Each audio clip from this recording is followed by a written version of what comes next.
Welcome, जय हिंद। आज के इस लेक्चर में हम डिस्कस करने वाले हैं Delhi police constable recruitment notification out हो चुका है उसके बारे में कि जो दिल्ली पुलिस कांस्टेबल 2025 के लिए जो भर्ती आई है उसके कंप्लीट डिटेल्स हम यहाँ पर देखने वाले हैं। इसमें हम देखेंगे कि जो एग्जाम पैटर्न है वो क्या रहने वाला है, एग्जाम डेट क्या इसमें बताई गई है और साथ में सैलरी क्या रहने वाली है, इसमें एज लिमिट क्या रहेगी और इसके सिलेबस को किस प्रकार से रखा गया है, ये इसमें हम डिस्कस करने वाले हैं। तो यदि आपका सपना है दिल्ली पुलिस में जाने का तो ये सपना साकार करने का वक्त आ चुका है। अपनी मेहनत को आपको और बढ़ा देना है और अपनी ये पोस्ट है वो अचीव करनी है। ठीक है, तो यहाँ पर हम पहले डिस्कस करेंगे महत्वपूर्ण तिथियां, यानी यहाँ पर कुछ डेट बताई गई हैं। डेट इस प्रकार से है कि आवेदन जो प्रारंभ आपके हो चुके हैं वो 22 सितंबर से हो चुके हैं, यानी आपको अभी से ही फार्म इसका फिल कर देना है ताकि लास्ट में जब इसमें जो साइट में प्रॉब्लम आ जाती है वो न आपको फेस करनी पड़े। तो अंतिम तिथि यहाँ पर आपको बताई गई है 21 अक्टूबर 2025, यानी 21 अक्टूबर से पहले पहले आपको आवेदन कर देना है। इसके बाद में परीक्षा तिथि भी यहाँ पर मेंशन की गई है कि परीक्षा आपकी जो डेट एग्जाम डेट है वो आपके दिसंबर 2025 और जनवरी 2026 में संभावित है। यानी इसमें सीबीटी के लिए आपकी एग्जाम डेट निर्धारित कर दी गई है कि सीबीटी के लिए आपका दिसंबर या जनवरी में डेट वो ऑफिशियल वेबसाइट के थ्रू आपको नोटिस में मिल जाएगी। उसके लिए आपको अलग से नोटिफिकेशन को के माध्यम से सूचित कर दिया जाएगा। ठीक है, देन हम देखते हैं यहाँ पर कि इसमें आपको बताया गया है कि जो कुल रिक्तियां हैं वो 7,565, यानी यहाँ पर कुल पोस्ट आपके पास आई हैं 7,565। ठीक है, उसके बाद में हम नेक्स्ट देखते हैं कि यहाँ पर जो शैक्षिक योग्यता है वो क्या रखी गई है। ये इंपॉर्टेंट है, आपको अच्छे से समझना है इसको। ठीक है, तो आप न्यूनतम योग्यता यहाँ पर रखी गई है वो है कि आप 12वीं उत्तीर्ण होने चाहिए। ठीक है, इसके साथ में यदि आप पुरुष उम्मीदवार हैं तो आपके पास क्या होना चाहिए, ड्राइविंग लाइसेंस होना चाहिए। तो डीवी के समय एलएमवी यानी लाइट मोटर व्हीकल आपके पास होना चाहिए, वैध ड्राइविंग लाइसेंस होना चाहिए। ठीक है, ये एक अतिरिक्त आपके पास योग्यता होनी जरूरी है। ठीक है, ये इसकी आपके पास क्या रहेगी, योग्यता रहेगी। तो आपको अच्छे से इसको ध्यान में रखना है।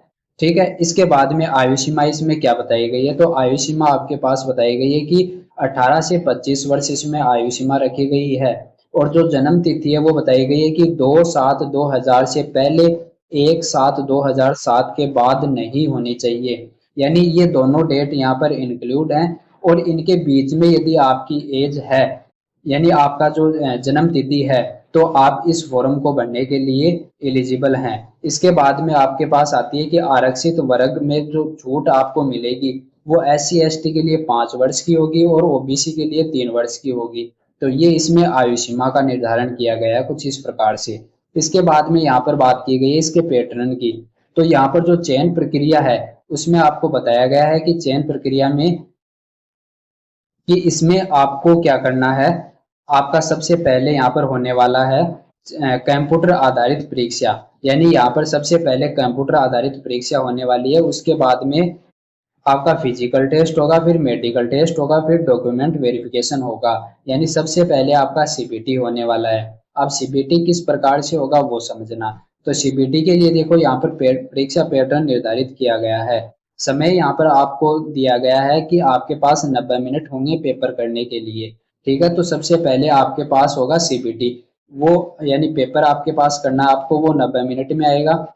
और कुल पर्सन है वो 100 यहाँ पर होने वाले हैं और 100 अंक, यानी प्रत्येक पर्सन है वो 1 नंबर का होने वाला है। अब ये जो आपकी एग्जाम सबसे पहले होने वाली है, तो इस एग्जाम में जो आपके सब्जेक्ट होंगे वो कौन से आएंगे, तो सामान्य ज्ञान करंट अफेयर्स यानी 50% आने वाले हैं इसके और 50 अंक के होंगे। रीजनिंग के आपके पास 25% आने वाले हैं, 25 अंक के होंगे।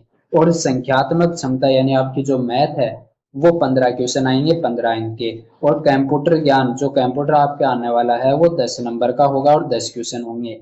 तो ये आपके सीबीटी का जो पैटर्न है वो हो चुका है क्लियर। ठीक है, और साथ में आपको याद रखना है कि इसमें जो नेगेटिव मार्किंग भी रखी गई है और वो कितनी है नेगेटिव मार्किंग, तो 1/4 यानी 0.25 अंक रखी गई है। यानी आप एक क्वेश्चन गलत करते हो तो उसमें आपके 0.25 अंक है वो नेगेटिव कर दिए जाएंगे। ठीक है, इसके बाद में हम डिस्कस करते हैं कि यहाँ पर जो शारीरिक दक्षता परीक्षा आती है यानी सीबीटी होने के बाद में आपका होगा फिजिकल। फिजिकल में पुरुष और महिला के लिए अलग अलग मापदंड का निर्धारण किया गया है कि इसमें आपके लिए पुरुष में क्या रखा गया है कि हाइट है वो 170 सेंटीमीटर है, इससे कम नहीं होनी चाहिए। और इसमें दौड़ है, दौड़ के लिए आपके पास 1600 मीटर है और वो आपको 6 मिनट में क्लियर करनी है। लंबी कूद है वो 14 फीट है और ऊंची कूद है वो 3 फीट 9 इंच है। महिला वर्ग के लिए इसमें क्या रखा गया है, महिला वर्ग के लिए हाइट 157 रखी गई है, 157 सेंटीमीटर होनी चाहिए। ठीक है, दौड़ है वो आपको 1600 मीटर ही है और वो कितनी 8 मिनट में पास करनी है। लंबी कूद है वो 10 फीट होगी और ऊंची कूद है वो 3 फीट की है। ठीक है, और ये भी बताया गया है कि आयु और वर्ग अनुसार इसमें छूट मिल सकती है आपको। ठीक है, तो शारीरिक दक्षता परीक्षा के बाद में यहाँ पर डिस्कस करते हैं कि जो वेतनमान एवं शुल्क यानी जो आपकी सैलरी रहने वाली है वो कितनी रहने वाली है इसमें। तो ये लेवल 3 की आपके पास क्या आती है, वैकेंसी आती है। तो इसमें आपके पास 21,700 से स्टार्ट होकर और 69,100 रुपए तक आपकी सैलरी है वो रहने वाली है। आवेदन शुल्क इसमें रखा गया है, वो क्या रखा गया है, तो आवेदन शुल्क के लिए सामान्य यानी जनरल, ओबीसी, ईडब्ल्यूएस के लिए 100 रुपए निर्धारित किए गए हैं। और जो SC ST महिला और पूर्व सैनिक हैं उसके लिए क्या रखा गया है, निःशुल्क रखा गया है, यानी कोई शुल्क नहीं होगा।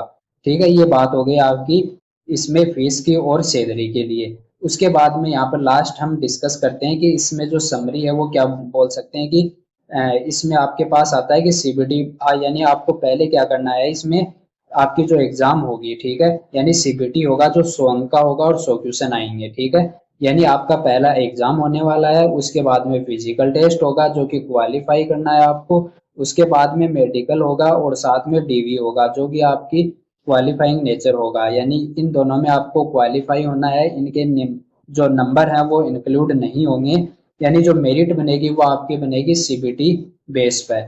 ठीक है, तो ये फाइनल चयन प्रक्रिया उसका आपको प्रोसेस बताया गया है कि जो मेरिट सूची है वो आपकी यानी जो फाइनल मेडिकल होने के बाद में डीवी होने के बाद में आपका जो मेरिट सूची आएगी वो किस आधार पर आएगी, तो वो आएगी आपकी सीबीटी के आधार पर आएगी, यानी जो 100 अंक का आपका पेपर हुआ है उनके आधार पर आएगी। साथ में आपको शारीरिक दक्षता में पास होना जरूरी होगा, यदि आप शारीरिक दक्षता में पास नहीं होते हो तो आपको वहीं से आउट कर दिया जाएगा। ठीक है, आई होप आपको ये डिटेल है वो समझ में आई होगी। बहुत ही शॉर्ट तरीके से मैंने आपको समझाने का प्रयास किया है। फिर भी कोई डाउट आता है तो आप हमें कमेंट कर सकते हैं, हम आपको जरूर बताएंगे कि किस प्रकार से आप इसकी एक्स्ट्रा डिटेल हैं उन पर भी हम वीडियो बना देंगे। ठीक है, आई होप आपको ये चीज़ें समझ में आई होंगी। जय हिंद, जय भारत।